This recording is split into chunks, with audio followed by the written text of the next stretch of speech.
Hopped on a plane at LAX with the dream in my cardigan. Stop! They're gonna get you. Who's gonna get me? I'm the copyright police, but I sound nothing like her.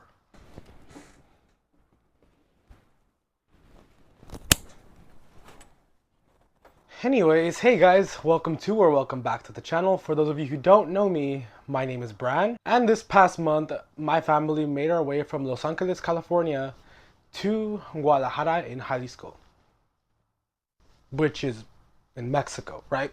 I'm sure you know. Also, I know the thumbnail says I moved there, which is technically a lie.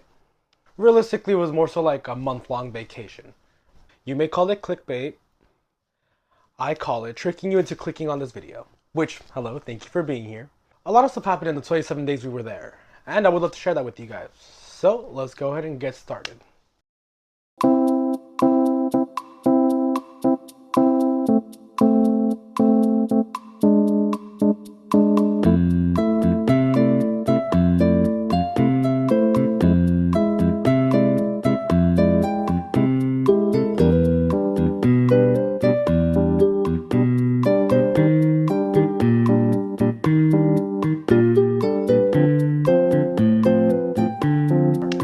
Number one, and the main reason why we were there, is to celebrate my sister's quinceañera. For those of you who don't know what a quinceañera is, it's essentially a sweet 16, but it's celebrated a year before, hence the word quinceañera.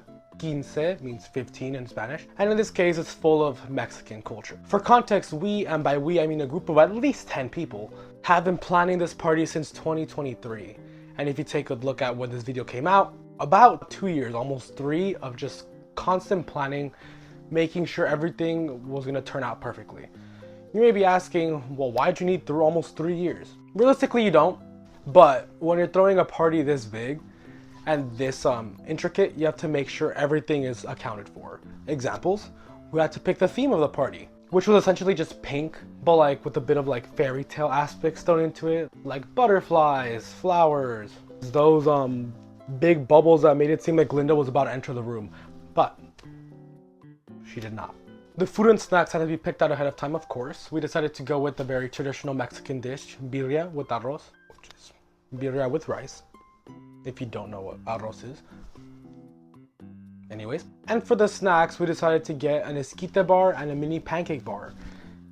Essentially where you build your own esquite and mini pancakes, which was really fun. I was a bit too drunk to enjoy it, but you know what? It's okay. I have a picture. Again, I was drunk, so that's why the picture looks kind of horrible. But anyways, we also had to make sure to contact a pastor so he could conduct the ceremony. We also had to make sure we got the little trinkets to give to my sister for that ceremony. For example, we had to bring the ceremonial Bible, ceremonial ring, ceremonial necklace. What all those mean, I completely forgot. But they do have a specific meaning, and there's a reason why they're part of the ceremony. There is, if I remember correctly, they're essentially gifts that you give to the quinceañera. Each one of them means something a little bit different, but essentially that's what they're there for, as a welcome gift to adulthood, which is great, guys. I've been adulting for the past 6 years, it feels like, and I want to stop. But anyways, for those entering adulthood, especially in this society, good luck. We also spent months practicing dances for the invitees to watch, obviously. It's very common that the quinceañera dances a waltz, or just any sort of coordinated dance at their quinceañera. Specifically this time, it was my sister and I who did it. And let me tell you, I am not a dancer. Our instructor, aka my cousin, workshopped a dance for us that wasn't too complicated, and it took us a couple months to get it down. And I would say we did pretty well. Here's a little snippet on screen. As you can tell, I'm not a dancer, but I think we did okay. Again, it's a very important part of any quinceañera, so I was honored to be able to dance with her. And again, I hope I looked really good. But if not, keep that to yourself. After all the coordinated events were over, it was finally time to party. So that left us with 4 hours from 8 to 12 of just throwing it back on the dance floor. And let me tell you, I threw it back. I dropped it low. And unfortunately, when I dropped it low, I couldn't get back up and fell on my back.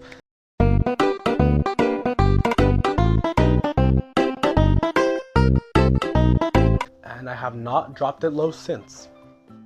So, there's that.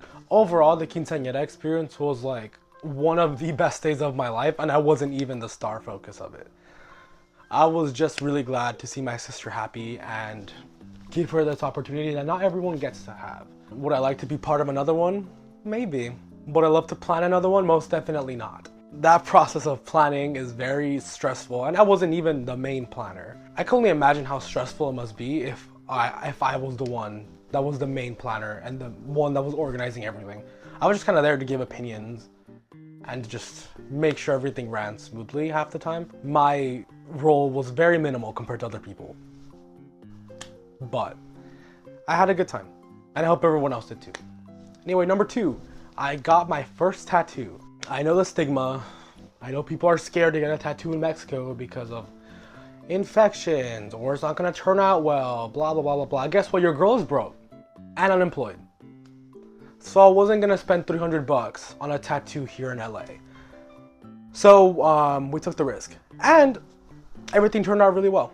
I had posted a story on my Instagram showing off my new tattoo a couple weeks back. And if you don't follow me on Instagram, you could go ahead and do so. I post there semi-frequently, so if you want to catch up with me and what I'm doing, you could follow me there. Sorry for the shameless plug. I decided to get a tattoo of the sun icon from the Tangled movie. You may be asking why, and I would love to tell you. For starters, Tangled is one of my favorite Disney princess movies. So that's one reason. But also, I've always wanted to get a sun because like, I really love the sun and moon motif, and I do feel like my personality relates more to like the sun of that. Keeping those two things in mind, I decided to go with the sun from Tangled. Also, the waltz for my sister's quinceañera was to At Last I See the Light from Tangled. So that's another third connection. But at the end of the day, I know I'm making it seem like you need a reason or a tattoo needs to have a very special meaning. It doesn't. You go have fun with it. It doesn't matter. I just would like mine to have a reason and a significant meaning to it. The process wasn't as painful as I thought it was going to be. It was painful for like the first like 5 minutes, and then I got used to the needle and it just kept poking away. The process took around an hour, mainly because it was just line work. There was no actual filling in to be done. So, and yeah, let's just show the final results one more time. I'm really proud of it, so just let me be. This tattoo is the first one of hopefully many. But I don't know, I guess we'll see. If you have any ideas of what I should get tattooed next on my body, go ahead and leave a comment. I really am just looking for suggestions. I have a couple more in mind. For example, I would love to do a trident, maybe like right here. I really like Percy Jackson as a kid, so that really changed my life, I would say. Love the whole connection to the sea, the water.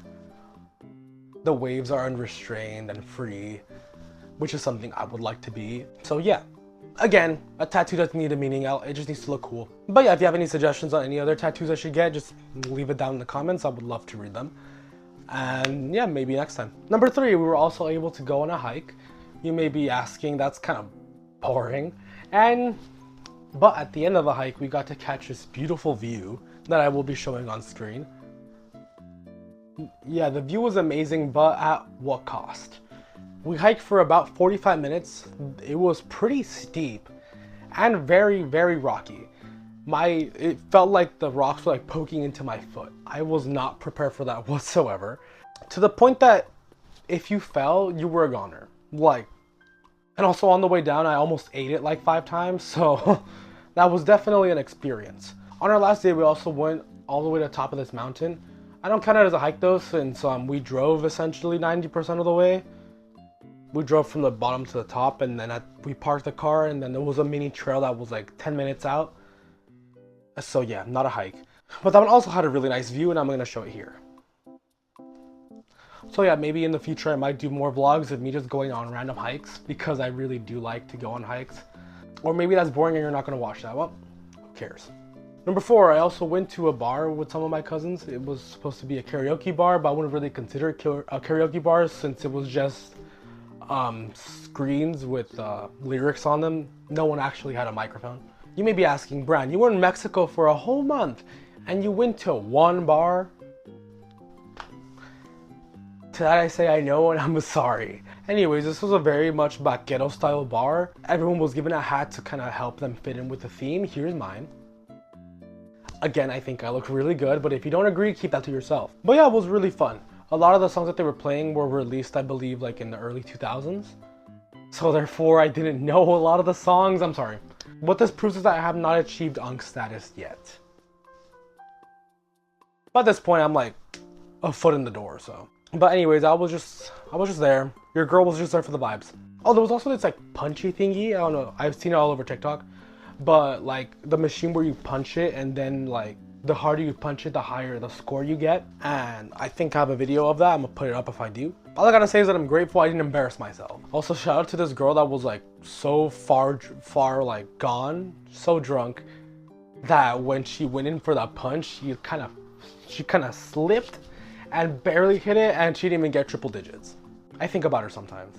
Makes me feel better. Hope you're doing well. Anyways, also number 5, last but not least, is the food. Anyone who's ever gone to Mexico knows that the food is delicious. Obviously, we have Mexican food in LA, and even though LA Mexican food is some of the best Mexican food you'll find in this country, still not the same. There's something very special about eating something like menudo in Mexico. And that's something that cannot be replicated here, that's for sure.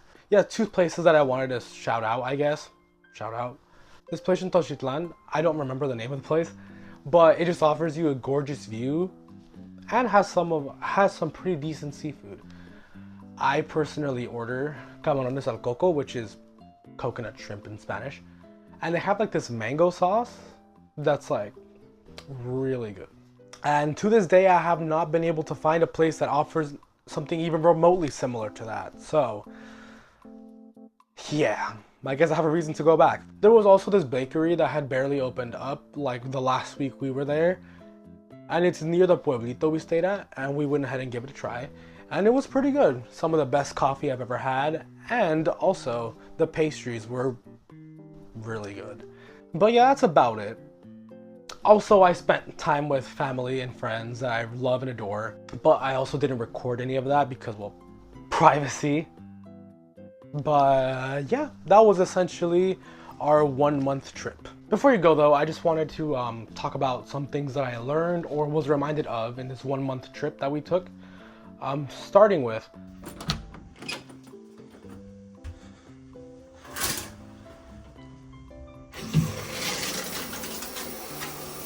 we take this for granted. It's cold. I think you get the point. Yeah, we take hot showers for granted. Let me tell you, I showered daily essentially, and the amount of times I took an actual relaxing hot shower was once. The other times the water was either freezing cold, room temperature at best, or boiling hot to the point that it would burn your skin off. What the f? It's like that saying goes, you never really know what you have until you don't have it. And I didn't have hot showers, and I missed it. I really did. Another thing I was reminded of, there are places in this world that are walkable. Not everywhere needs a car. Obviously, living in LA, you need a car. It's basically a necessity here. So it's a very nice change of pace just to kind of walk around and just experience everything and not have to rely on a car, although we did have a car to help us move around if we need to go further out, but on a day-to-day basis, it wasn't needed. And I feel like that's something very important and something I do kind of miss. I miss not being able to walk a block down and get a morning coffee or walk a block the other way and get a bolillo. Now I have to get in my car and drive at least 5 minutes. And that's on a good day, but what else can you do? Also, having to speak Spanish to everyone, because obviously it's a little pueblo, not too many people know or speak English fluently. So it's my chance to just connect with the language again. Because although here I speak it daily, but it's not the same, I would say, because here I speak it with like my parents. As opposed to over there, that's the only way you're communicating in Spanish. To that, I just want to say thank you to my parents who taught me Spanish. I appreciate and I think it's really cool being bilingual. And also shout out to the people that speak more than 2 languages. To me, that's very impressive and I could never. I tried. it didn't go well. But yeah, it's just a nice change of pace, you know. And lastly, of course, one thing that I learned is connecting with my culture. Obviously here in America, we still celebrate, but obviously it's not the same as to when you're over there. You get to celebrate your own traditions with everyone else, especially during the holidays. Like a very big part of that is being with your family. And I'm talking about your whole extended family. I'm not talking about 5 or 6 people in the living room. I'm talking about a good chunk of 40, 50 people in the same room. Yeah, that was something. Also, just living there really changes the way you see life. I've always been used to just running around. I feel like my life is just fully running. Like I don't have a chance to just ever rest. It's either work, school, now this. It's a lot. I really did need that just breather, just to just be there and just experience life. Let time pass by, not having to worry about deadlines, assignments, or having to go to work. Also, did I mention I'm unemployed right now? But yeah, it was a really great feeling just to be over there. Even if it was just for a month, it really did give me a glimpse into the future if I ever do decide to move there for longer than just a month. But yeah, I've just wanted to yap and talk about some things that I was reminded of. Thank you for listening. But yeah, that's it for me today, guys. Again, thank you so much for watching. And I hope you enjoyed listening to my experiences and my stories. I know I took a break from this YouTube thing for a while because I wasn't here. And also before I left, I was really busy with finals. But now, new semester, new things to do. And hopefully I'll be able to post a lot more. So just keep your eye out for that. And yeah, I think I'm gonna do more personal videos, like stories, experiences, because I really do like talking about that. And hopefully you'll enjoy seeing it as well. Yeah, if you don't mind, please go ahead and give me a like, comment, and a subscribe. I would really appreciate it, especially since I'm trying to grow this platform a lot more. So yeah, again, thank you so much for watching, guys, and please stay safe out there. Bye.